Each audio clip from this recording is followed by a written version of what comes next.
Brady ditching the knee brace at practice after dealing with an MCL injury for most of last season. Brady said, "It's good for me to feel like I can move around freely. I had a knee sleeve on for 13 years. Just that little bit of compression keeps a hamstring from working the right way. You try to compress the knee to keep it more stable, but then you're also compressing the quad. This is the first time that I've been able to run and not think about it. I'm not going to turn into Michael Vick out there, but at least I'm not going to be super restricted."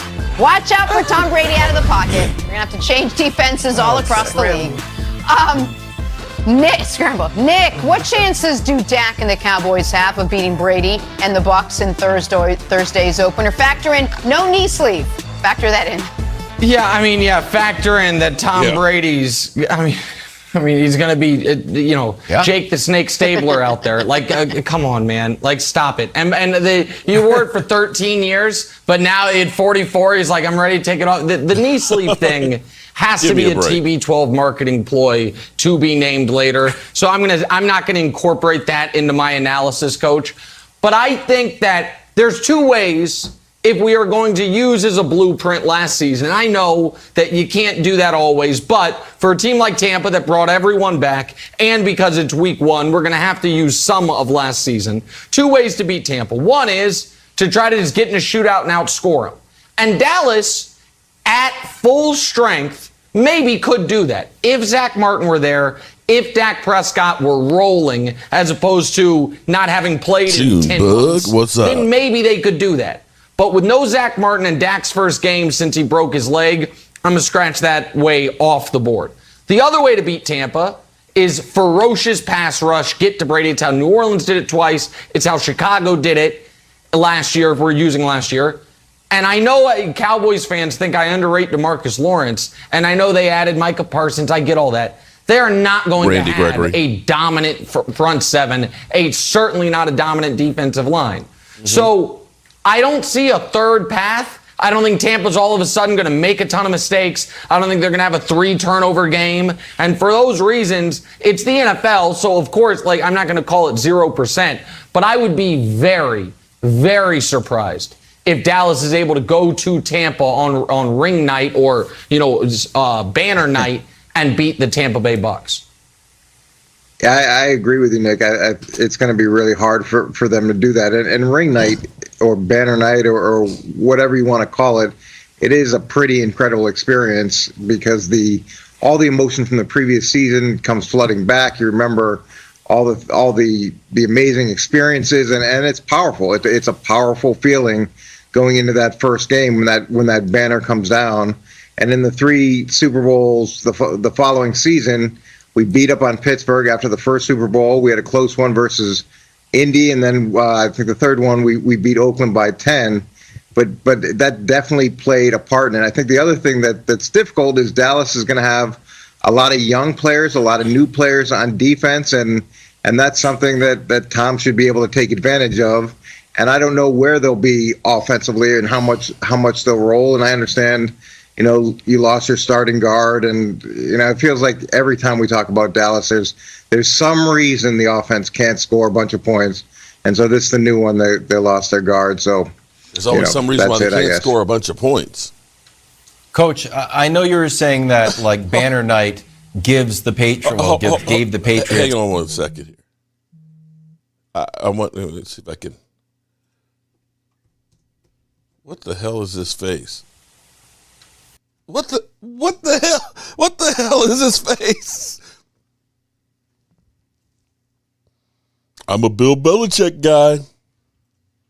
Okay, I'm just curious if I'm the only one who noticed that face right there. Coach, I know you were saying that banner night. Coach, you look like an idiot. Coach, you look like an idiot. Look at him. Gave the Patriots a lot more enthusiasm. Maybe you were the tie that binds, because after the Patriots beat the Falcons, banner night, Kansas City came and just mopped the Patriots. And after the game, Tom Brady was saying we have to have a championship mentality every day. Belichick said, I agree with Brady. So it felt like on that game, it sort of backfired. The enthusiasm was actually better for the Chiefs. For me, I think that could happen with the Cowboys. That the Cowboys were just going to be hungry. We certainly know Dak's going to be hungry, and Zeke's going to be hungry to sort of like get back on the field. I also want to ask you about Dan Quinn. So everyone just made fun of the Cowboys defense last year. Dan Quinn's got to come in and be like, you know what? I'm going to fix this. I'm going to fix it with a new scheme. I'm going to fix it with new players. To me, I think Dan Quinn, who has his own history with Tom Brady, will be hungry to give Tom new looks. So I think the Cowboys win this game because they're going to be hungrier and there's sort of an element surprise that Dan Quinn has got cooking.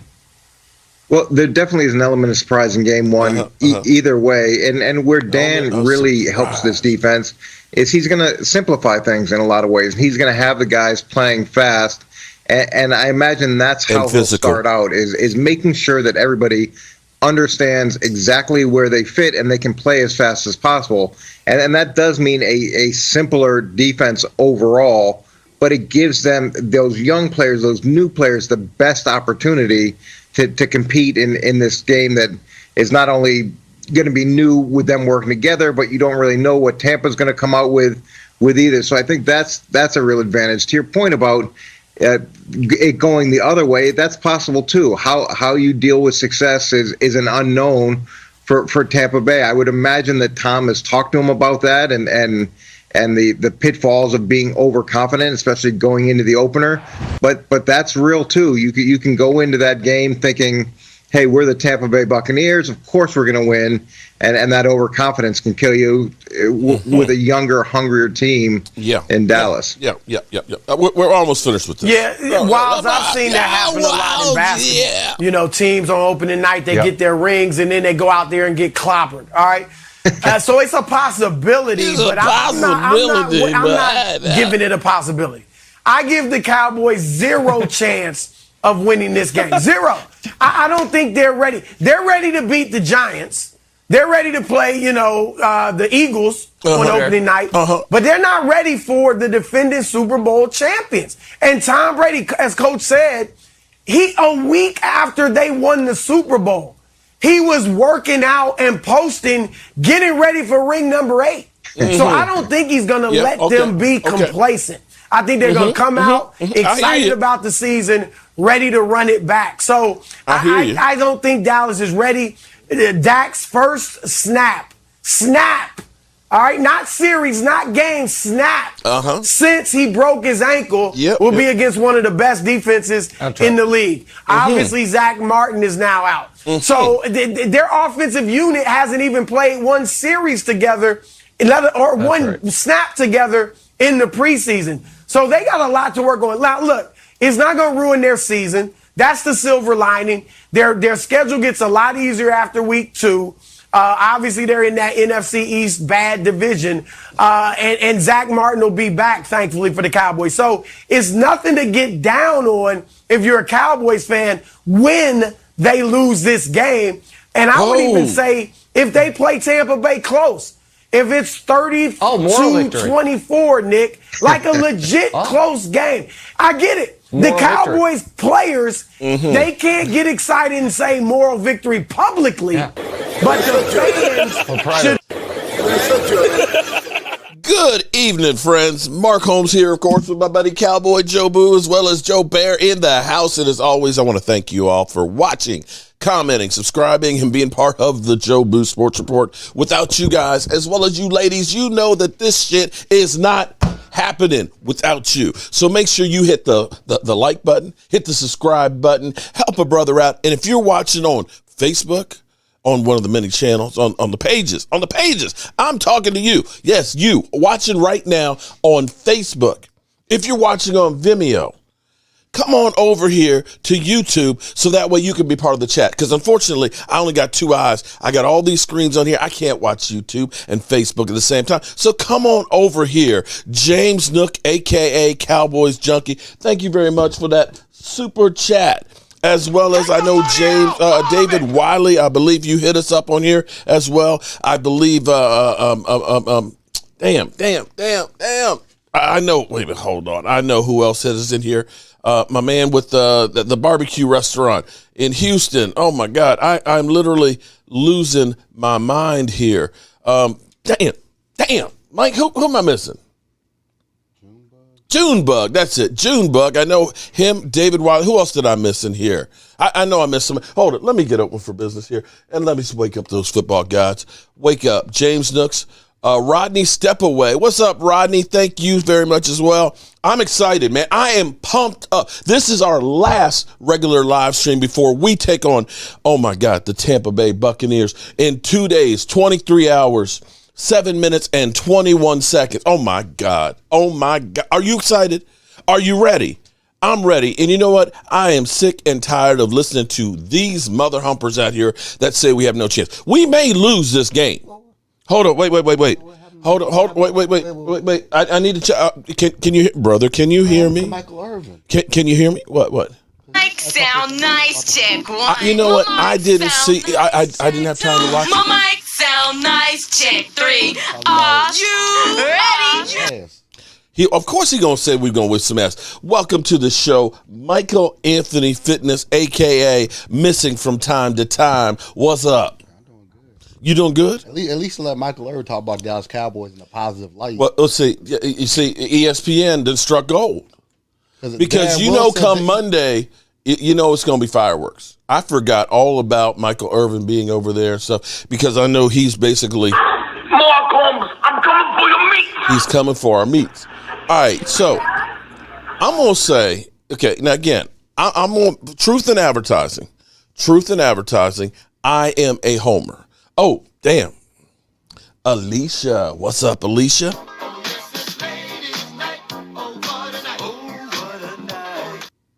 Damn, Gina. Damn. What's up, Gina?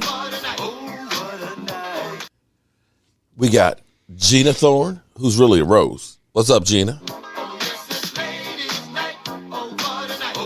We got Lola. What's up, Lola? How you doing? I wish I could just play the whole song and just go ahead and give the shout outs. We got Mary Lon Washington. What's up? Tay Cowboys. What's up? I know we got Roland's Review. What's up, Roland? You know, I think I just need to do just a ladies video, just doing a shout out just for the, like a members only one, but just for the ladies, we just have a party with all the, actually I might get in trouble doing that shit. Cancel that shit. All right. I'm going to say, and you can call me Crazy Mark, okay? Not Crazy Joe. Michelle Lopez, what's up? How you doing? And did I miss any of the other lovely ladies? Well, you know what? But see, Junebug, Robert Vizen. Thank you very much, man. Take the money. Junebug, all of it.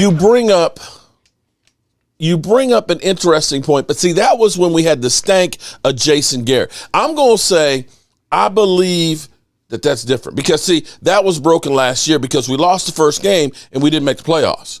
See, the way it used to work was we'd lose the first game and we'd make the playoffs. We didn't last year. We lost the first game to the Rams, and we didn't make the playoffs, which we should have won. But I'm going to tell you, I'm going to scream bullshit on all this, crap that we're hearing about Tampa Bay, that Tampa Bay is, oh my God, Tampa Bay is the greatest team in the world with the GOAT, Tom Brady, is what they're saying. It's going to be close one way or the other.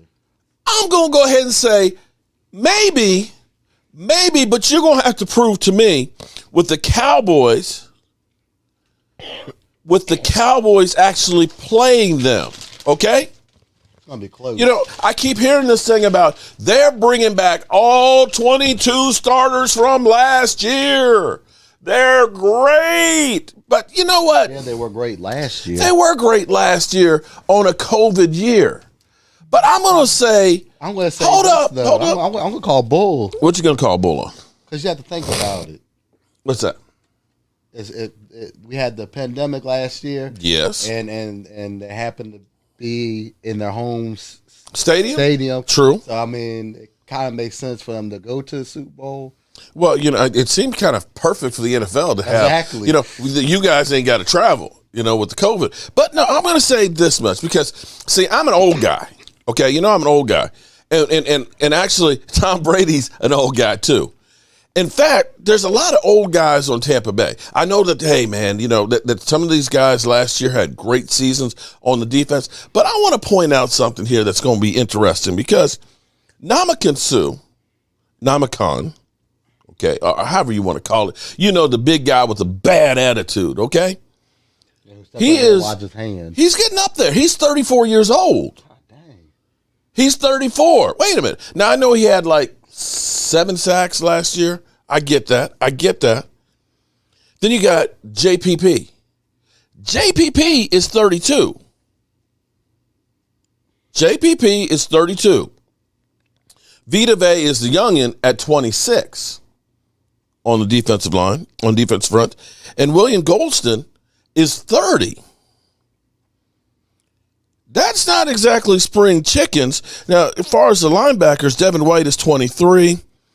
Levante David is 31. And Shaq Barnett is 28.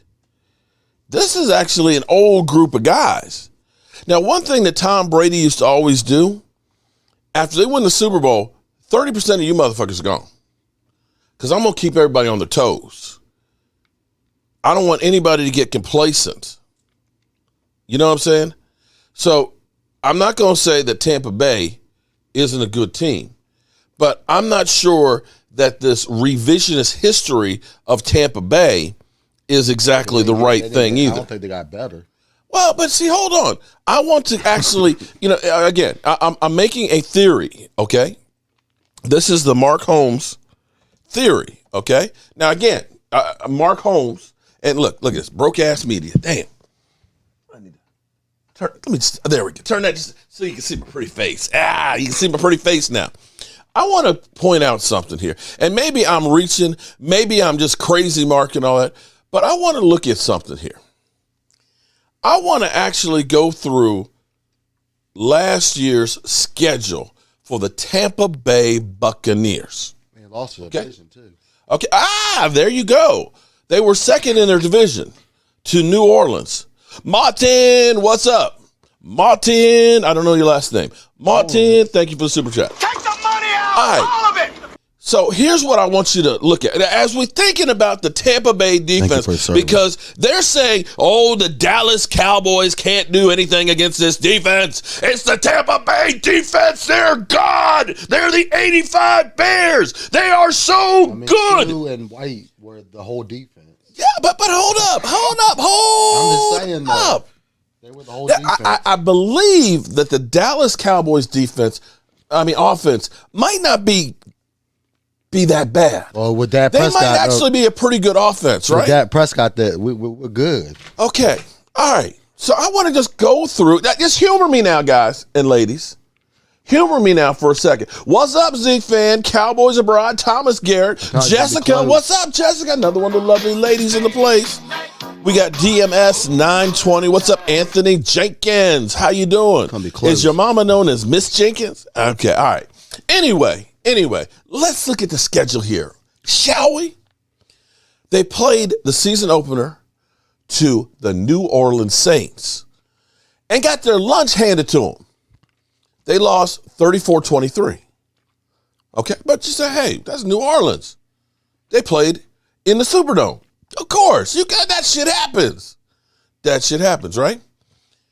Now they played the Carolina Panthers with Teddy Bridgewater, okay? I know Bart Scott says he'd take Teddy Bridgewater over Dak Prescott. I know that Rashid would say, I'd take Daniel Jones over Dak Prescott. This guy that says. I also said they'd take Teddy Bridgewater over Why do we get a wide receiver? Why do we get a wide receiver?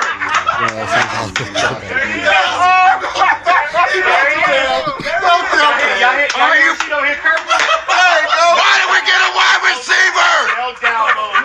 Oh, they got John. Oh, damn, he a dog though. Oh, shit, he is a dog. But wide receiver.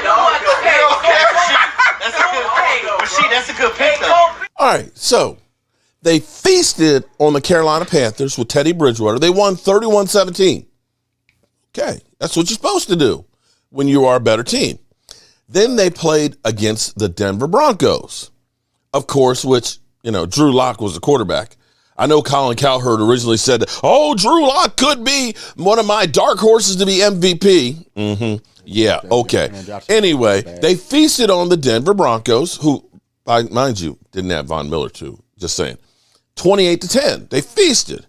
They beat the Chargers. Now, here's the thing. They were facing a rookie quarterback with the Chargers in Hubert. Actually, he's good. He's good now. Now he's good. I'm not saying he's not. But you got to look at the Chargers and say they're not a great team yet. Oh, they will be. They won 30 in a shootout, 38-31. Okay, so you let a rookie quarterback run 31 points on that vaulted defense, right? You let New Orleans run 34 points on that vaulted defense, right? Okay. Then they played the Bears. Okay, the Bears, 4 picks against Grossman and 2 fumbles. What do you say about the Bears? Would shut them down that way? No, we just the Bears are what we thought they were. The Bears are what we thought they were. They're what we thought they were. Okay. We played them in preseason. Who the hell takes a third game in the preseason like it's bull? We played them in the third game. Everybody played 3 quarters. The Bears are who we thought they were. And we let them off the... That's why we took the damn field. Now, if you want to crown them, then crown their ass. And the Bears were who we thought they were, and they beat Tampa Bay. By 1 point. But hold up. The great Tampa Bay defense allowed the Chicago Bears to score 20 points. The Bears. Mitch Trubisky. The Biscuit. Now, the following week, I will say they did to the bad man great things. Great things. Because right now, when you look at them beating Green Bay 38-10, quality win. That's quality win number 1 right there against Green Bay Packers. Right? That's the first team. That's the first team that they beat with a winning record. Okay? Then they beat the Raiders. Okay. The Raiders are ass, and I'm going to have more on the Raiders why we don't need to listen to the talking heads. Okay. You kicked the Raiders' teeth in, but the Raiders are ass. Okay? You barely beat the Giants. You let Daniel Jones, a team that only averaged 19 points last year, a game, you let them score 23 points. Daniel Jones scored 23 points on the Tampa Bay defense, right?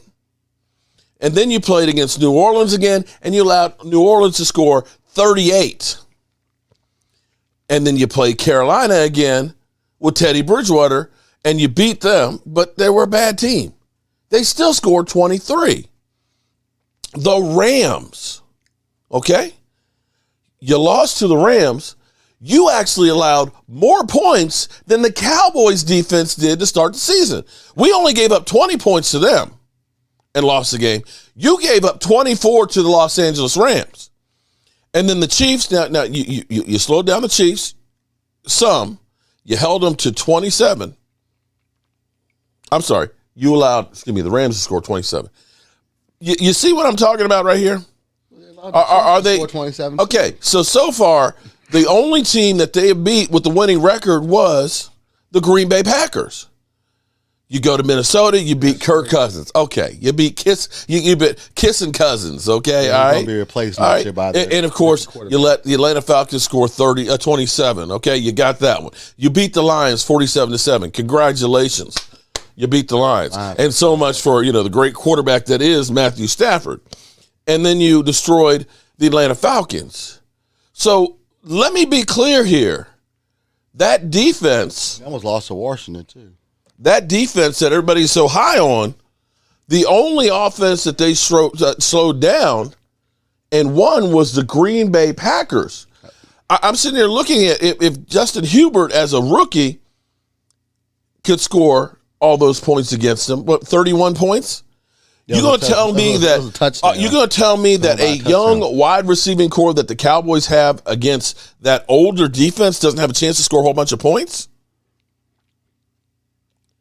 Mark knows they don't have a chance. No, I'm telling you exactly why we got a chance. You can't. It's going to be a close game. I think it'll be a close game either way. If we lose, it's going to be close. I'm just looking at this. I'm just saying. Let me say again. The teams that they played that are good teams, New Orleans, they lost 34-23. The Chargers, I'll say, is an okay team. They won 38-31, but they had a 79 record. The Green Bay Packers was the only game, quality win that you can look at and say, yeah, they beat a good team. One season, one team with a winning record. Okay? Are you telling me that beating the Giants 25-23 is a quality win? They got their ass handed to them by New Orleans 38-3, and they lost to the Rams in Kansas City. So every team that they faced with a winning record, they lost except for the Green Bay Packers. I believe that's 1-4 against teams that were good last year. Am I crazy? So guess what? With or without Zach Martin, the Cowboys have a good defense. The Cowboys have a good defense with or without Zach Martin. Right or wrong? Am I crazy, Mike? I think it's going to be close. Well, if we lose, it's going to be close. That's my first take on what the Cowboys have as far as a chance on this, okay? I look at that and I say, our offense, okay, if our offense is anything like New Orleans, okay, let's look at that again. Okay, teams that had really good offenses scored a lot of points, right? The Chargers scored 31. New Orleans scored 34 and I think 38, right? The only good offense that they stopped was the Green Bay Packers. Kansas City still scored 27. The Rams scored 27 on them, right? The Falcons even scored 27 on them. So I don't see this. The Falcons scored 27 on them twice. I don't per se see that they can run the scores to beat the Falcons. I don't. You have to score at least 44 points to beat the Falcons. Right. So it's like. So am I crazy? I'm crazy. Okay. All right. So here's what you got. You've got a very athletic offense that can hit you in a number of different ways. I know we don't have Zach Martin, but between running Zeke and Tony Pollard, that's going to be a lot of chasing around for Ndamukong Suh, JPP, and William Golston, all in their 30s. I think Whitehead, too. Okay. On that list. Yeah. Or White. Levante David. When you got 5 guys that are in their 30s on the defense, and all of a sudden you're throwing the ball all over the place, you're running Zeke, you can wear them down. I don't care how good they are, you're not hanging with the young pup that well. Okay, so I think our offense will score some points. Now, the other side of this, and actually, let me say this too about the Raiders.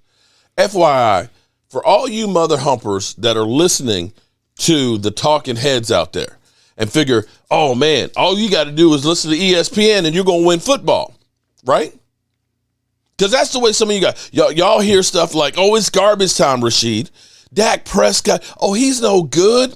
Here's an amazing thing. One of the draft experts out there, because here's how we can go ahead and say apples to apples on that shit. What's that, Mike? You're pointing? You only get maybe the first pick right. Well, no, hold up. Here's one of the former experts out there, Mike Mayock, okay? Who was always telling you what the teams need to do. This is the guy they need to draft and everything else. And you look at the Raiders. The Raiders. They're clowning the Raiders right now. Let's check this tweet out. If you go on Twitter and just look up Raiders or Mike Mayock. So Mike Mayock was a pretty good draft analyst all those years on NFL Network. We're seeing that talking about draft prospects doesn't mean you actually qualify to pick players for an NFL team. Consecutive seasons, they have let go of their 3rd round pick before they ever played for them. You know, when I look at the Cowboys, at the draft, to have a successful draft, I like to say you immediately get an impact player. Okay?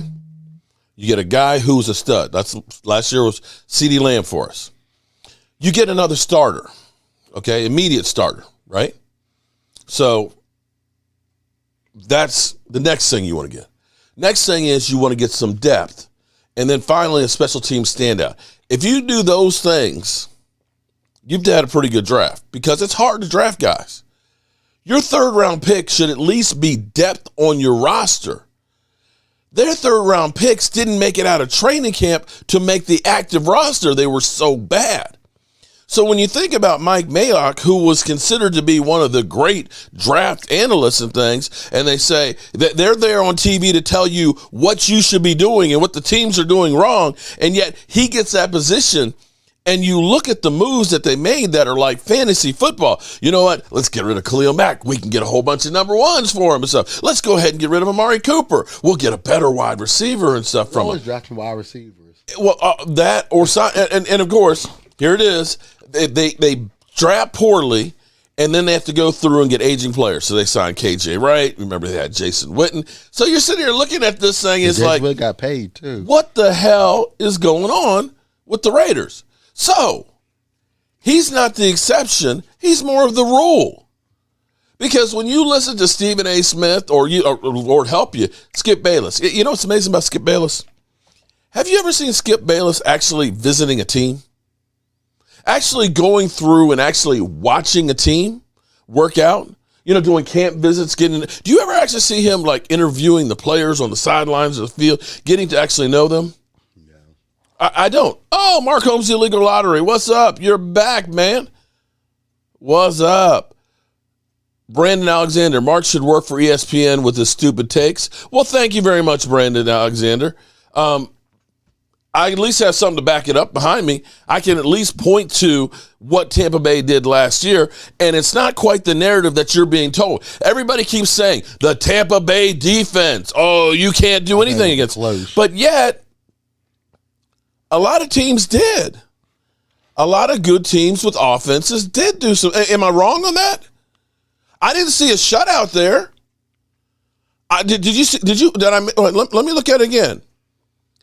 Let me look at it again. And Washington almost beat them in the playoffs. Okay, right. Washington almost beat them in the playoffs. But there's a couple of mistakes on their side of the ball. New Orleans scored 34. Carolina scored 17. Denver scored 10 on them, right? The Chargers scored 31. The Bears scored 20. The Bears, damn it, Bears. How you going to let the Bears score 20 on you? Packers are the only one that they throttled at 10. The Raiders scored 20. The Giants scored 23. New Orleans scored 38. Carolina scored 23. The Rams scored 24. Kansas City scored 24. The Vikings scored 14. The Falcons scored 27. The Lions, okay. They were a great defense against the Lions. But other than that, I said Lions you can call me stupid. I don't care. I would say that. But I'm looking at this and I'm saying, guys, that's the numbers right there in the teams that they faced. They beat one team with a winning record last year on the way to the Super Bowl. I ain't mad at them. Shit, they should be happy as shit they won the Super Bowl. But if you're going to say that is the 85 Bears defense, like they're trying to tell you on ESPN, the Cowboys, you can't run on defense. Yeah, how many teams out there, how many of those teams right there, other than Kansas City, have two running backs like Zeke and Tony Pollard? How many? How many of those are great offensive rushing? And I know we don't have Zach Martin, but I tell you what, if La'el Collins and Tyron Smith and Tyler Baddish and Connor Williams and Dak Prescott are playing, and Dak Prescott, then that's a pretty good offensive line. And how many teams up there have they faced with the amount of weapons that the Cowboys offense has? Now, I get you. Still, you got Tom Brady. Tom Brady may be on a mission. They got great receivers. We got a young defense. I'm not going to dispute that. But to equate what we had on defense last year, you do realize, Mark, the players on Tampa Bay are worried about the game? They should be worried. I'm not sure that they're worried. They should be worried. When Dak and Dallas shut that mouth out, please keep it closed. Bucks 31, boys 13. That's possible. Listen, I'm not guaranteeing that we win the game. I'm not going to do that. I'm not pointing over their left field. I'm not. But those that say we've got no chance, No, it's going to be No, you're wrong on that one. The score's going to be close. You're wrong on that one. It's going to be close. We're going to have a good show. The Bears beat them last year. And I know a lot of y'all, but man, they're playing in their house. They're getting that Super Bowl banner and everything else. But you know what? I have seen it. I've seen it. I've seen the Cowboys in 2012. I was there personally to witness it. It was supposed to, Lord Nova, thank you for coming over. I witnessed the Cowboys beating the Super Bowl champions in their house Thursday night season opener in 2012. That was when Eli Manning was coming off his second Super Bowl MVP. That was when that defensive line of the New York Giants was freaking insane. Was that the first one or the second? The second one, okay? I know Michael Strahan retired the first one. Right.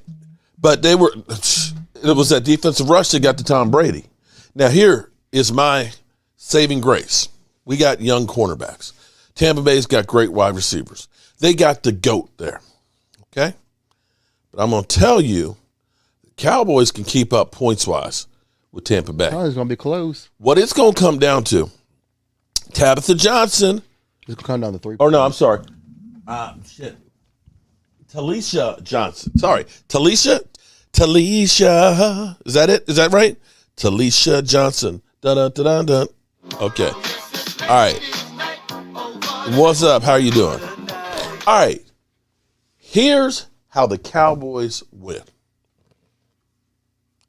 They got to put pressure on Tom Brady. Flat out. It's going to be just to defense. Flat out. You got to actually release the Kraken, which is Micah Parsons. You've got to get pressure in the face of Tom Brady. No ifs, ands, or buts about it. You have to go after that ass. You have to make him worry. Randy Gregory, I need you to say, Dallas Cowboys, thank you for believing in me, going through all of the ups and downs of my career and my mental state and having to pass the Dutchie from the left-hand side. I appreciate it that you believed in me, and I want you to pay me a boatload of money, and I'm going to make a statement game to say thank you and pass me and just say, Take the money out, all of it. I am going to come in here and I am going to show you why you believed in me. And he's going to get pressure out there. If he can get pressure out there, that's going to also make Tampa Bay concerned about that guy out there. Because you got D-Law on the other side. D-Law should be fresh. D-Law should be able to get some pressure from the other side. Because the thing that I want to occupy Tom Brady's mind, I want him to think about this. I want him to be worried about where is Micah Parsons? I want to see Micah Parsons all over the place. I don't necessarily want him to have to, he doesn't have to necessarily play weak side linebacker, strong side linebacker, or middle linebacker. I want to see him move around. I want to see him make them have to account for him. Maybe you start out as a middle linebacker, but you come into the A-gap. You do a twist stunt, and you go on the outside with the tackles.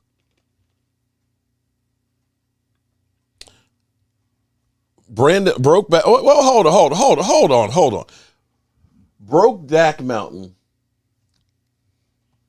I don't remember asking you a goddamn thing. How did I make this feel like the longest offseason ever? How the hell? Man, you know what? If you don't like what I'm serving here at my restaurant, take your happy ass to another restaurant then. Nobody told you had to be in here. Broke Dak Mountain. Goddamn trolls. Mother humpers. No, you know what? Hold on. Allie, if you're watching, I'm Lord knows, Allie, Lord knows, I tried, Allie, I try, but these damn trolls, they keep, y'all gonna make me lose my religion. Y'all gonna make me lose my religion. Y'all broke Dak Mountain mother humpers. Hey, Mark, this is Cornbread. What's up? How you doing, Cornbread? If all you young players on defense step up. Okay, so back to the X-Man, Micah Parsons. Micah Parsons, who's a young pup, who's becoming the leader on the defense. Sheila, what's up, Sheila? Sheila Neal and Sheila Brazil. We got Sheila and Sheila.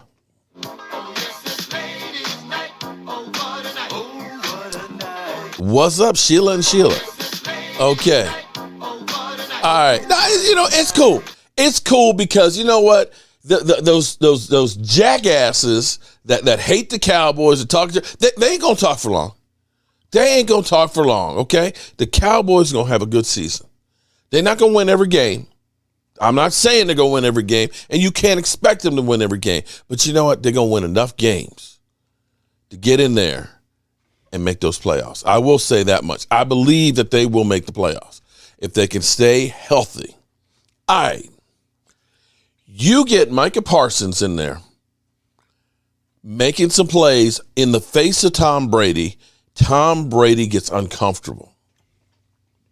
That's what they must do on defense. Would you agree with me on that? Tom Brady, you know, he does not like to get hit. And the officials make sure he doesn't. But if they can put pressure up the middle, they got a chance to slow him down some. But you don't have to stop him completely. It would be great if you did. It would be great if you did. But if they can get that pressure on Tom Brady and get him off the block, then that helps out your cornerbacks to not have to hold up all damn day. That's going to be the key on the defense. That's going to be key on the defense. On the offensive side of the ball, because Tampa Bay is older. Like I said, Ndamukong Suh is 34. JPP is 32. Vita Vea is the young one, and Vita Vea scares me up the middle without Zach Martin at 26. William Golston is 30. What you want to do is you want to make them some other humpers run. You don't want them to just be able to stay in their gap, just hold the line, and hit Zeke. You want to spread out the field and make them have to chase some other humpers. Drew Schwartz, good evening. What's happening? Bam. Thank you very much. All of it. You want to slow down that pass rush. You know how you do that?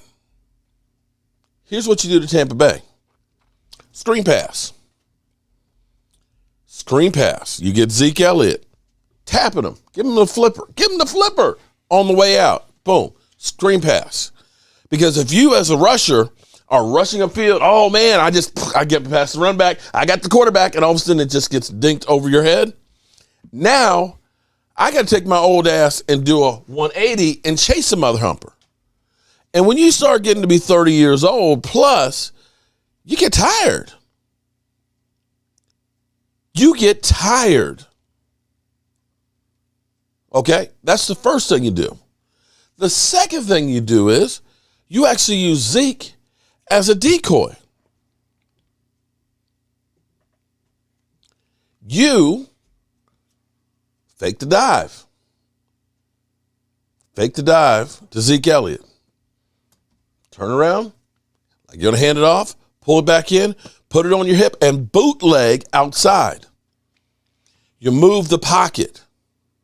So now these old guys have to chase you a little further. Okay? You have to chase him further. You've got to make them run more. They get tired. You follow me? Because the thing that Dak Prescott does, I think, almost better than anybody else is throwing on bootlegs. Now, I don't want to see Dak Prescott running around the edge there. I really don't. But what will happen is when you bootleg, Dak Prescott fakes the dive, rolls on out to the outside, you're now putting the cornerback on an island. Do I come up to get the quarterback or do I stay with the receiver? Now, typically, you would have him run. And if you're going to run, Dak, run out of bounds or run and slide. Okay? Don't try and get no extra yards. The cornerback comes up. You got an easy throw to your receiver. Just loop right over top of it. That's what Washington did with RG3. Because RG3 was a great runner. He was a great runner. He'd get outside on those bootlegs, and he'd have easy throws. Problem was when he had to be a pocket passer because they knew, keep everything inside. Don't allow him to get outside. They found out he wasn't a very good pocket passer. So to me, those are the things that the Cowboys need to do, the keys for victories for the Cowboys. What do you think about that, Mike? Yeah, I'm on point. That's on point. I see we got all the look at all the haters in here. We got all the, you know what's funny? Shout out to Philly 500. Yeah, Philly 500. He sucks at forecasting, okay? He's the guy who last year said that the Eagles were going to go 13-3, okay? That they're going to win the division by at least 2 games, maybe 3, okay? Yeah. That's what he predicted, okay? Remember? Oh, you remember he said, you remember, don't you, Mike? Yeah, you remember what he said, right? He literally said,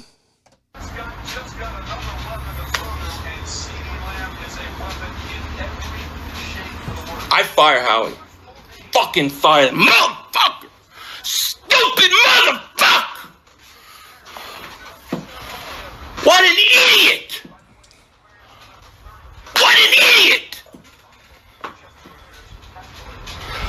Dallas has Amari Cooper and Gallup, but we don't need a receiver. Are you kidding me?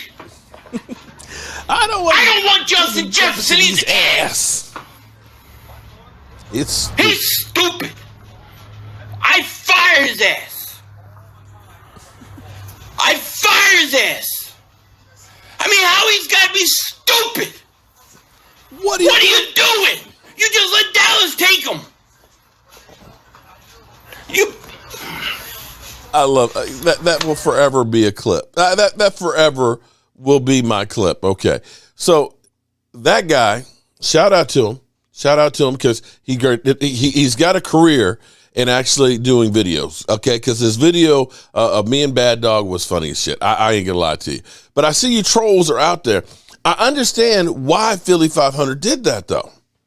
He already knows that the season is gonna suck. He knows it's gonna be no joy in Philadelphia this season.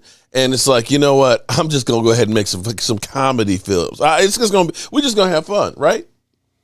Because I'm out here trying to figure out what can the Cowboys do to try and get a victory. I know that the Washington guys, they're trying to figure out, is Ryan Fitzpatrick the guy? You know, they're working hard on predicting their team, right? You know, even Bad Dog is out there trying to figure out, is Daniel Jones good? Look, what's Philly 500 doing? He's out there making comedy videos a week before the first game. What the hell's wrong with you, Philly? He knows that his team's going to be ass. So let's have some fun now.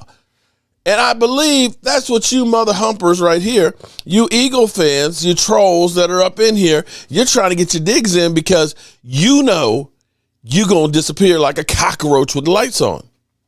Aren't you? Now, all I say is, you know, I got no problem with you coming in and talking smack. But as Jimmy Johnson said, if you're going to talk the talk, walk the walk. Don't come in here right now and talk shit and then disappear when your team is ass. Don't be a punk ass biatch, okay? Man up. I do. Every week that my team loses, I'm the first one to say, we sucked. We were ass. We're not the team. I do that. You know why? You know why, Mike? Because I'm a grown-ass man. How about my girlfriend, Talisha, to your channel? Oh, cool. Well, thank you. Thank you, 86. I appreciate that. Sorry, the chat's going through so quickly, it's hard to keep up. So I appreciate that. Really, Ole Miss can't. Okay, we're talking college football. I got it, Mark. I just don't see it. Understand upsets happen. This is not a reaction. And you know, it's cool. It's cool. But see, the thing is, I am a positive person, okay? Instead of sitting here being, woe is me, we're going to lose our season. You know what? I'll deal with it if and when it happens. But to say that the Cowboys got no chance, that they're going to, like Skip Bayless up in here saying, oh, well, the Cowboys, they've got no chance in here. They're going to get blown out. It's like, really? Are you sure about that? Tampa Bay. I mean, the Cowboys at 1-15 had that one win against the Washington football team that was going to the playoffs. They said we didn't have any chance there, right? So there's a reason why you play the games. Now, even if we lose this game, I get that. We lose this game, I know Cowboy fans, some of them will be, literally jumping off the bridge, screw this team, same old Cowboys, they suck, we're never going to do anything as long as Jerry Jones is alive, I'm just sick of this shit. I know that's what's going to happen. I know that's what's going to happen, but understand. The Chargers next week. But the Chargers are a good team, and it's in L.A., so that's like a home game. I mean, that should be a winnable game. That's like a home game, guys. Let's be honest. Remember something for me, okay? Tampa Bay got their lunch handed to them last year, first game of the season. They won the Super Bowl, okay? You really don't know what teams are until really October. It may be Dak, maybe he does start out a little bit slow because the offense hasn't played together. Although, here's where I believe that the Cowboys actually have an advantage. Anybody want to hear what I have to say? Or what I think it? We've heard so much about the Cowboys offense hasn't been playing together, right? We've heard that. Preseason. Tom Brady, of course, he's been playing preseason. He's played 21 plays, 15 passes. Is that truly enough to make a difference? Is it? Here's where the Cowboys have an advantage that they're not thinking about. Remember when voluntary workouts started out and the NFLPA came out and said, we don't want players going to the facilities because of COVID. Yeah, and one guy lost his whole... Right. The offensive lineman from Denver, he messed up his leg, right? Yeah, it's like, nope, you're not He paying got released, lost like $20-some million because he wasn't working out at the facilities, right? Yeah. You had a lot of teams that said, we're not doing OTAs in person. We'll do virtual reality stuff. Before the NFLPA came out with that, 26 of the Dallas Cowboys players were already working out and rehabbing at the facilities, the highest in the NFL. Good night, William Taylor. Appreciate you being here, man. I appreciate you. Thank you so much for being here. Yeah, get that shutout, man. It's been a long 3-day weekend and stuff. Everybody's got to get back to work and the grind tomorrow. So I get it. I appreciate it. And make sure everybody get plenty of rest between now and, of course, Thursday night. We'll be on air Thursday night pregame. I guess we're going to probably start out about 7:30, maybe even earlier than that, maybe 7 o'clock. But we're going to be on live through the game, so please be sure to join in on Sunday, okay? I know a lot of you, maybe you don't care about the Eagles, the Giants, or Washington, or maybe you do and you don't get the games. We'll be live streaming starting at 12:30 pregame because the Eagles play and Washington are both 1 o'clock games, and then 4:25 the Giants play, and we're going to be doing basically a kind of Sports Center live stream so you can keep up with your fantasy football, keep up with the Washington football team. You can see Philly 500 literally melt down as well. So we'll be taking care of you this week and this weekend. Tammy, what's up, Tammy? Woo, we got another new lady in the house. What's up?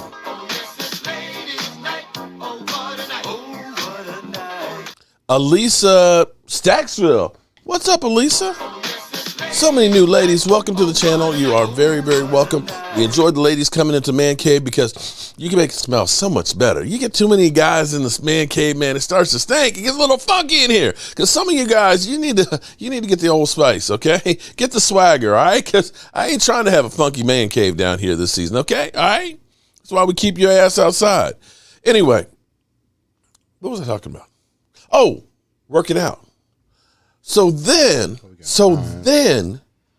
it came to the OTAs, the voluntary workouts. The Dallas Cowboys had 100%. Sarah Green, what's up, Sarah? Hey! The Cowboys had 100% participation in OTAs as well as minicamp. And so when you start thinking about guys like Aaron Rodgers, who didn't work out, at all until minicamp, which was mandatory, the Cowboys got in a whole lot more work than anybody else in the offseason. Am I wrong in that? Anybody else agree with that? Thoughts? UN2, Skippy is ass. I'm tired of him. You tired of Skip Bayless? We all are.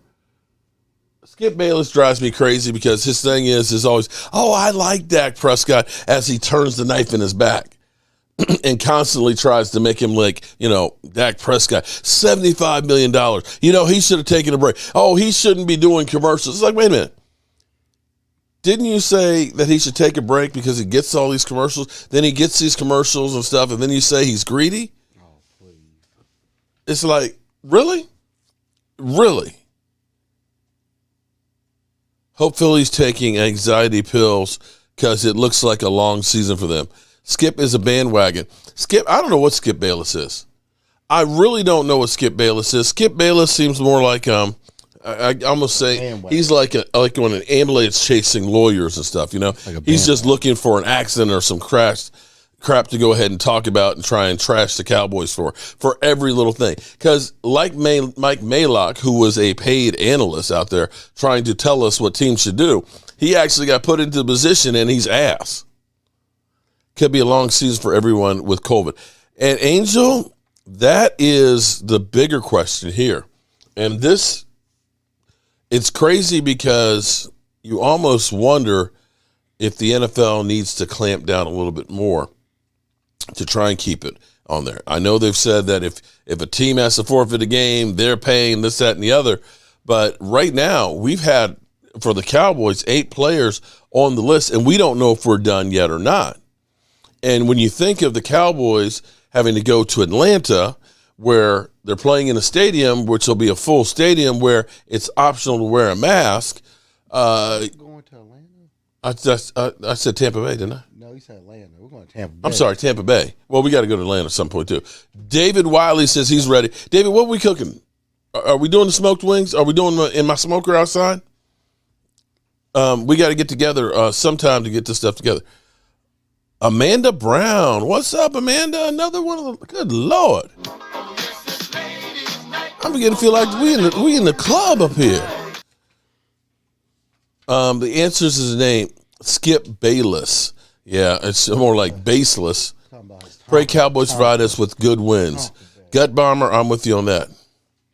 Even the back. Well, the thing is yes, even as far as the fans in the stands, they're not making it mandatory. It's optional to wear a mask, okay, whether you're vaccinated or not. So just saying, and I'm not trying to litigate or talk or discuss about the one way or the other. I'm pointing out there what is a possibility.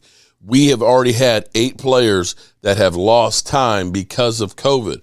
If we have the same thing happen, let's say we end up having the whole offensive line that's out because of COVID, that's a problem.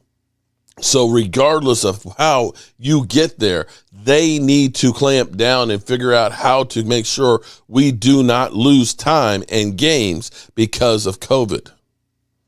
That's all I'm saying. In the meantime here, Mike, are you ready to go ahead and do that drawing? It's time to get ready to do a drawing. I think McGovern is going to hold up. Call me crazy. I think he's going to hold up too. The problem for us last year was it wasn't just Terrence Steele. It was also Tyler Badish that had to hold up.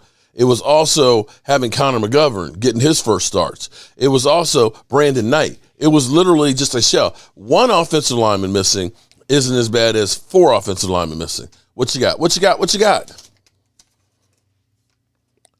Most Wizzy? Most Wiz one. I don't know who that is. Most Wiz one. Most Wiz one. MOSTWIZONE. Not sure who the heck that is, but it's in my handwriting. Most Wiz one. You are our winner chicken dinner of a Joe Barty. And definitely email me. The email address is down below, right there. Cowboys Mark. Oh no, that's Cowboys Jobu. That's the website. Hold up, damn. Mike. Why you let me mess up like this tonight, man? That's my website, which is everything Jobu. But email me at cowboysmark94. That's the right email address. Cowboysmark94@gmail. All right. So by now you all know Zach Martin. We've got a little fly in the ointment here with, Jerry Jones. Okay. Well, he was on First Take today, and he said, we don't get First Take in Dallas. But Michael, I want you to mix it on up with Stephen A. Smith here and hold the line for the Cowboys. He was talking about Zach Martin, and he has left open the door to Zach Martin playing on Thursday. Okay? When the news broke about Zach Martin testing positive and being listed out, my question was, has he had the vaccine? Because as they put it in the article I was reading, he hadn't ever been directly asked. It had been implied that he had, because as I was reading the rules, if you have not had the vaccine and you test positive or have a close contact with somebody who has, you sit automatically for 10 days. No ifs, ands, or buts about it. You're sitting for 10 days. Okay. If you've had the vaccine and test positive for COVID, 48 hours after after no longer having symptoms, you can take a test. And if that test is negative, 24 hours again, you take a second test. And if that is negative, then you're reinstated. So that means that's 4 days. It's possible to return in 4 days. So Sunday, we're talking about Zach Martin. If Sunday were the day that he tested positive, then that would be Monday, and then Tuesday, he would be able to take another test. In which case, the second test could be Wednesday. The team travels on Wednesday and, of course, plays on Thursday night. So it's conceivable, if that were the case, if he tested Sunday morning positive, that it could work. They're going to have to fly him separately to get him over there. But that was my mind. I was like, well, then maybe he's not vaccinated. That was my assumption. How is he not vaccinated if it's 100%? Huh? I thought Dallas Cowboys said 100% vaccination. No, there's only 2 teams. I know New Orleans is, is it New Orleans?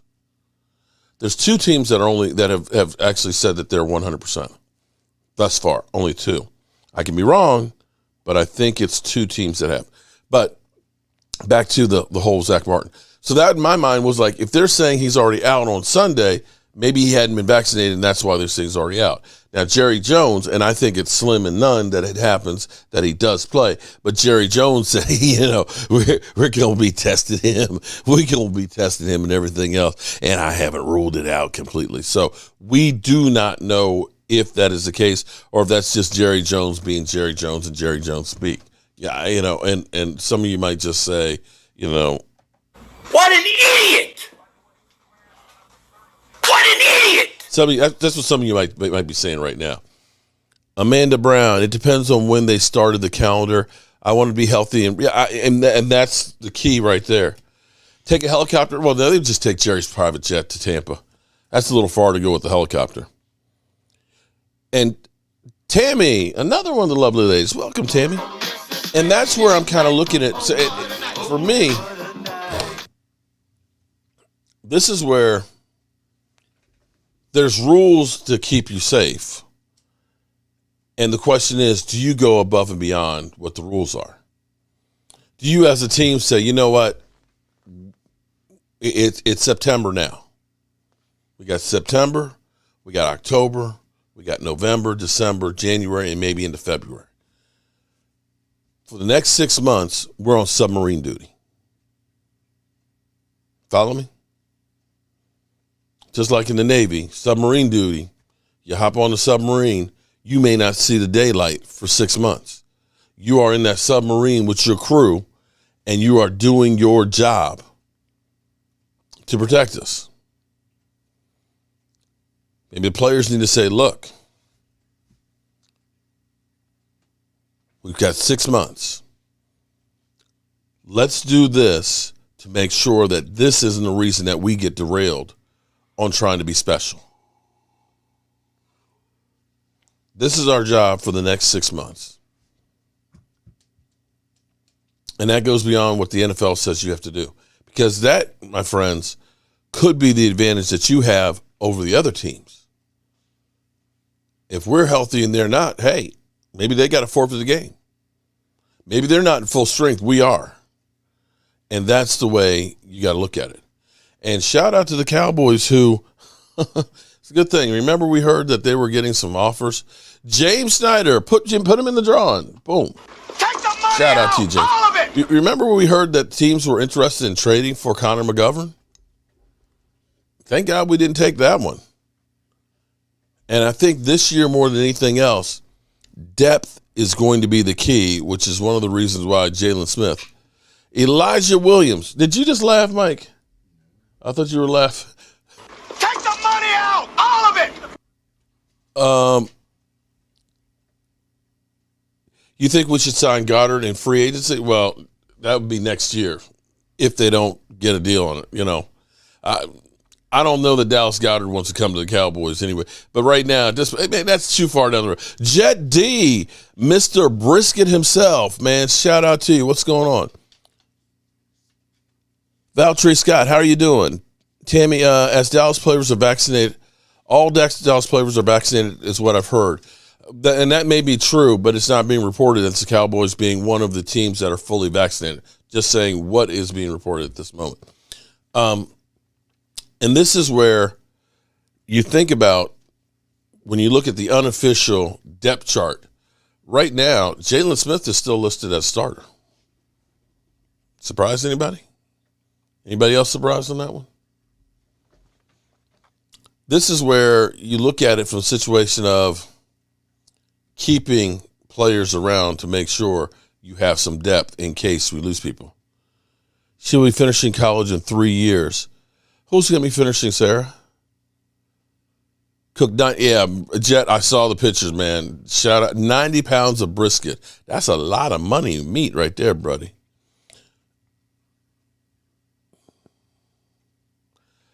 Jesse, you're mad because Jason Garrett was the Cowboys' best coach and Jimmy Johnson. I would say Bill Parcells was our best one because Jason Garrett actually lived off of the players, the cabinets that Bill Parcells stocked. Bill Parcells just couldn't get along with Jerry Jones long enough to go ahead and do something with those players. When you think about D-Ware, when you think about Jason Witten and those guys, you think about Tony Romo. Okay, that was not Jason Garrett getting those guys. Was not. Look at Gina's going out to Philadelphia. It's like, you just stupid. Remember the days of Wentz versus Dak? Oh, my God. Yeah, I remember those days. And you know what I was doing back in those days when everybody would come in and say, oh, Carson Wentz, he's so much better than Dak Prescott. Dak Prescott sucks. I was kind of like. I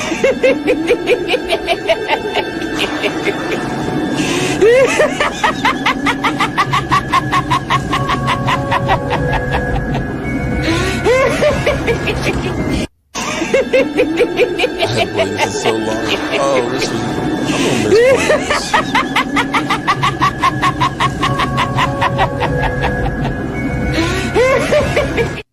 this. I'm gonna miss playing that clip, man. I miss Carson Wentz. I guess I'm going to have to get a Daniel Jones one next. Jimmy Johnson, hands down, and of course, you know what happened.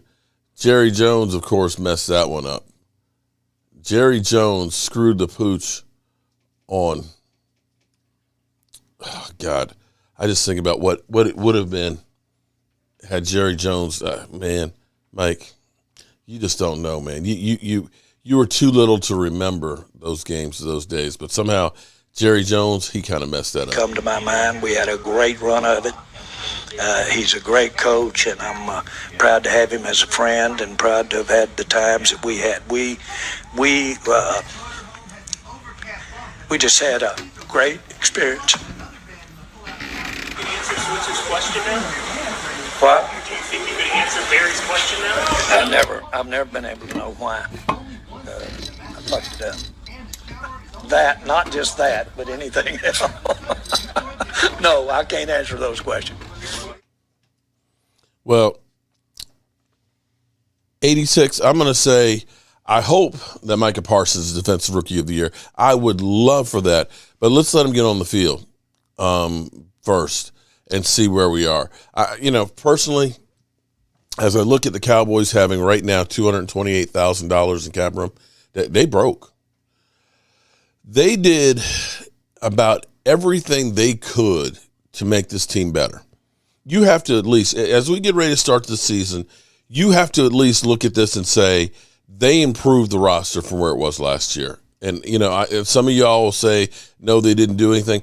But to make the turnover that they did, to get Dan Quinn in here, who's been hands-on and having them have time to work with them, I think it's going to pay dividends. It may be that the defense doesn't start off great, but I think by the end of the year that you're going to see this defense playing really well. Would you agree with that, Mike? What are you most excited about? Are you excited about anything with the Cowboys right now? Nothing? You looking forward to the game? Yeah, I'm looking forward to the game. I'm going to check your pulse here. Are you sure you're still? I'm good. I am literally like bouncing. I'm just sitting here looking at this clock. 2 days, 22 hours, 6 minutes, 6 minutes away. We're going to be out here. We're going to be drinking some Jobu rums. We're going to be eating some smoked wings. We're going to have the crew here together. We're going to watch the Dallas what? No Jobu wings? We're going to try something new this year. Well, I'll do some Jobu wings too. But you know what's going to happen, though? David Wiley is making me look like ass. I know, but... Okay, if you want some, I will make Jobu wings too then, okay? I'll do some pulled pork as well. Oh, okay. Defense already better under Quinn. Our defense couldn't be any worse than it was under Mike Nolan. They had no direction. Killed off the history of the organization Cowboys. Okay. As Hank always proclaimed on Sunday nights, are you ready for some football? I can't wait for Thursday night. Oh, man, I can't wait. I might even go ahead and run a camera upstairs just so that way we can, y'all can just like watch the cooking of the food. That'll be the pregame camera. That's it. Well, a pregame camera. We coming for your meats. Cowboys will be ready. Miss Charles, what's up, Miss Charles? Hey. Mike McCarthy is better than Carlos Watkins. Carlos Watkins is serviceable. Carlos Watkins has worked his way up the starting lineup, and he's going to. Now, David Wiley said, Mark Udeman. I don't know, David. I don't know, man. James Snyder, shout out to you. James, make sure you email me at cowboysmark94@gmail. CJ Leonard, I got your email in there. We're going to take care of hooking you up as well. I just haven't had time to answer. It's been a busy, busy day. Clapper, not the best coach. Okay, so since we're running a few minutes into overtime here, just want to give you my thoughts on the NFC East. Right now, Vegas has the Cowboys as their odds-on favorite to win the division, with us at over-under being 9 games. You think that's too high, Mike? 9 games? Over or under? Would you take the over-under? Jobu is right here. Oh, you can't see him because Michael Anthony. I'm sorry. Let's see. You'll take the over? Jobu's right here. Bam. He's always right over here over my shoulder looking at. Oh, you can't see him that picture? Okay, I'll tell you what. Hold it. Let me pull Michael away.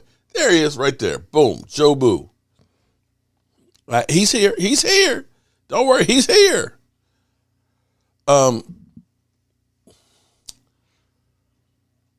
Looking at what transpired last year, with the exception of one division, the best quarterback won every division in the NFL. The only one that you might be able to argue would be the AFC South, which had Ryan Tannehill. They won the division. You could look and say that Deshaun Watson is better than Ryan Tannehill. Well, he's not. He's on the team. They can't trade him. He won't play this year. He don't want to go to the Eagles. Well, can you blame him? The Eagles are willing to give I mean, a lot for him. the Eagles have a way of screwing up quarterbacks. I thought that was Washington. Both of them. Look at Carson Wentz. Nick Foles got the ring, but what's Nick Foles done since then? He got a statue. He got paid. Got a statue of Philly. I think they did Eagle fans, did they remove the statue? No, it's still. I think it's still there. I'm wondering. Oh, did they? Why would you remove the statue of a quarterback and a coach that won a Super Bowl together that are no longer on your team? That, to me, that doesn't make any sense. They won the Super Bowl. They won the Super Bowl together.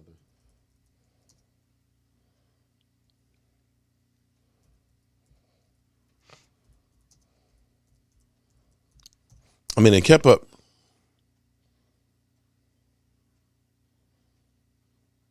Where is the Nick Foles statue? It's still. Well, that's in 2018. It's probably still there. I don't think they would have given that up. That's the only Super Bowl member that they have. I'm Eagle fans. If you can let me, I'm curious. It's still there, Sean? Okay, Sean says it's still there. Yeah. It has to, because they won the Super Bowl with. Well, Lord knows they kept Rocky's statue at the Arts Center. Maybe they ought to put it over at the Arts Center. I mean, Lord knows Rocky was back in the 70s, and he was a fictional character, and they worship him. They don't have too much in Philly to worship to begin with. Execution is who's going to win. That's true.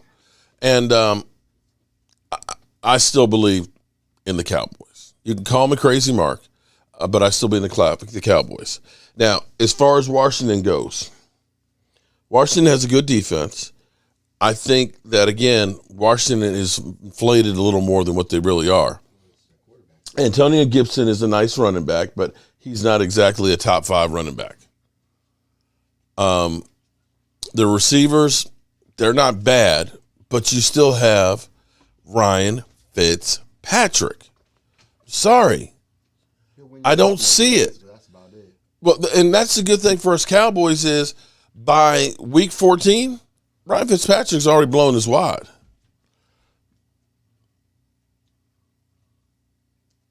Oh, the statue's still there. Eagles fans still not even taking time to clean the crap. That sounds about right. Probably. Well, you know what, Brian? They might be eating the crap off of it because you know how they roll. They do like horse shit. Michael Johnson, what's up, man? I am just living the dream here. We're just in a little bit of overtime here before we get ready to end up in the night. I appreciate everybody actually coming in here. It is a holiday, and, you know, people have been eating like crazy, eating a few too many burgers and hot dogs and so on, and having a few too many drinks and know they got to go to work tomorrow. But I appreciate everybody who's back been in here. We're winding down on the show. But I think, of course, Washington's Achilles heel is Ryan Fitzpatrick. The Eagles, I think the Eagles with Mr. Rock, Paper, Scissors, I'm not sure that he is ready to be prime time for the Eagles. And Hurts, I feel like the Eagles have done everything they could to screw that guy's psyche up. To finally say, oh, you're our starting quarterback just a couple of days ago? What?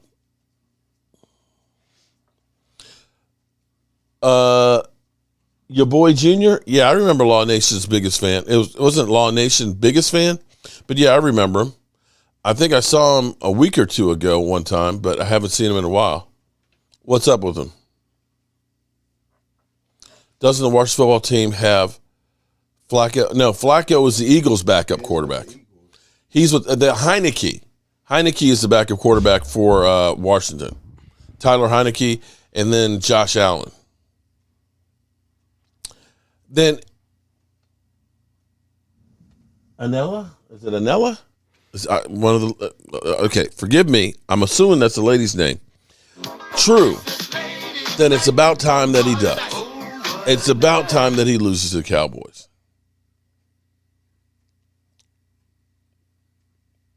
Y'all stop bragging on old man Tom.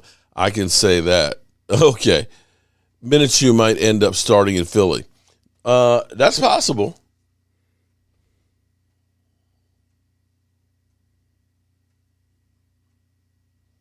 I want a two-face rack for outside in my man cave. I will end up sending it to you on Messenger. Okay, well, James, you can do that. Or, go ahead and send me on Messenger. Actually, don't send it on Messenger because I don't do the Instagram messengers and the Facebook ones too much. I get lost in those. Actually, email me at cowboysmark94@gmail. Do it that way, okay? Philly did not have good quarterbacks, but they just – well, the other problem with Philly is I still think the receivers are not great. I think their defensive line is really good. Their offensive line is really good, but their secondary is ass. I look at the Giants. The Giants have Daniel Jones, who – I'm sorry, I don't think Daniel Jones is a good quarterback. I know Rashid. I hate to say Eli Manning's a better quarterback than Daniel Jones at this point in their careers. It's kind of hard. It's kind of hard to not agree with that one. And he's not a good quarterback, I don't think. It really isn't. No, he's not. He's the one that vouched for Daniel Jones. And worse yet, here's the problem for him: their offensive line is garbage. Their offensive line is terrible. They had 3 guys retire. Yeah, and I think Eric Flowers just signed a big deal with somebody. Yeah, Eric Flowers was with Washington. No, he left Washington, but Eric Flowers just signed a deal. I thought he was still with Washington. Maybe that was during preseason, unless they cut him. He's another one of those guys that keep getting jobs. I think it's Miami. If he's not with Washington.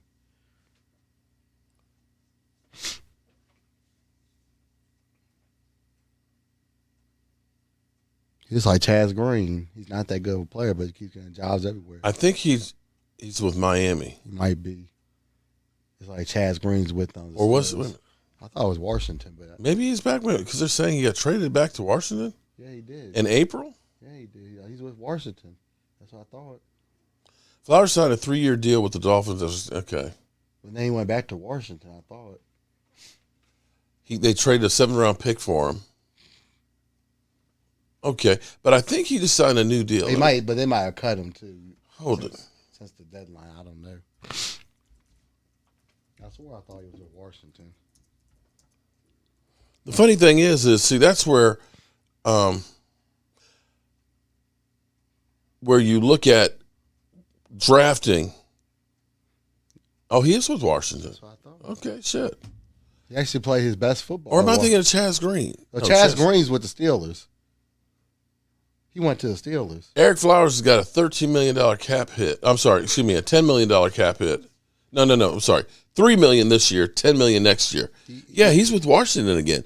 I'll be damned. I thought he was still okay. No, he left Washington and then went to Miami and then went back. But see, herein lies the problem. When you draft a guy in the first round, especially an offensive lineman, and you miss, that shit hurts. He got drafted because right now.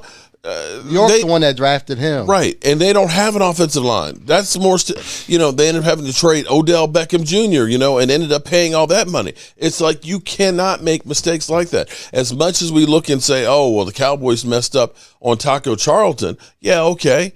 But we also hit on guys like Tyron Smith and Zach Martin and, CeeDee Lamb, and Micah Parsons. We have a lot more successes than we do failures. But then again, Cowboy fans will never be satisfied. Chaz Green. This is amazing. He's with the Steelers. You're right. The fact that these guys still have jobs that couldn't bust a grape there for a while goes to show they're really not doing the much lack with the teams of really good with. players. I mean, Flowers is doing pretty good. Washington, Marylon, appreciate you. I got to get up early too tomorrow as well. The country and work. Yeah, we're gonna go for 4 more minutes of funk here, and then we're gonna get out of here, of course, because we've been taking up plenty of the YouTube here on this holiday. But the Giants, they've got, I believe Jason Garrett and Daniel Jones will both be out at the end of the season. What about the Judge? The Judge, I think, will get 1 more year. I think the Judge will get 1 more year. Well, Philly 500 says the Cowboys are going 0-2 and the Eagles are going 2-0. That's Philly 500's prediction. Now, they are playing the Falcons, which is a lot easier than playing, say, Tampa Bay. But I'm not sure that they beat the Falcons. I think we'll beat Chaz Green, no comment. Sugar Daddy, yeah. Chaz Green, no comment on him. Yeah, he literally got Claiborne paid. That dude, yeah, he did. He got that big ass contract. 6 of the 7. Jalen Hurts, your corner quarterback, with a 21-39, 1 TD, 2 interception, 3 sack, fumble against our bad defense. Woo, damn. That's harsh, man. Philadelphia cuts ties, but ends up having a lot of dead money because of it. Yeah, they did. Primetime Phil, what's up, man? Eagles going on a 10-game losing streak. That wouldn't surprise me. I don't think they'll go 10. Return of Eli by the end of the year. Philly 500 is ass. Oh, man. Go to Hall of Fame. Well, the one thing I need you guys to do for me is if you are a channel member and you've gotten your shot glass, make sure you send a picture of you with your shot glass so that way we can get you added to our video. I need to get this thing updated because it's been a while since I've gotten some more of the pictures and stuff. We've got a few new channel members as well, so make sure you send them in. And if you became a channel member tonight as well as the last couple of nights, we've got a few more new members. Make sure you email me. The email address is right down there on the bottom, cowboysmark94@gmail.com, so that way we can get you your shot glass because you know the Cowboys will make you drink. In the meantime here, everybody grab your shot glass because it's time for shots.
right, good people. I appreciate you being here. And as always, I want to thank you all for watching, commenting, and subscribing, and being part of the Jobu Sports Report. Don't forget to subscribe to the channel and give me a like if you can. But it's time to turn out the lights. This party's over. The party's over. They say that all good things must end. Call it a night. The party's over. And tomorrow and next year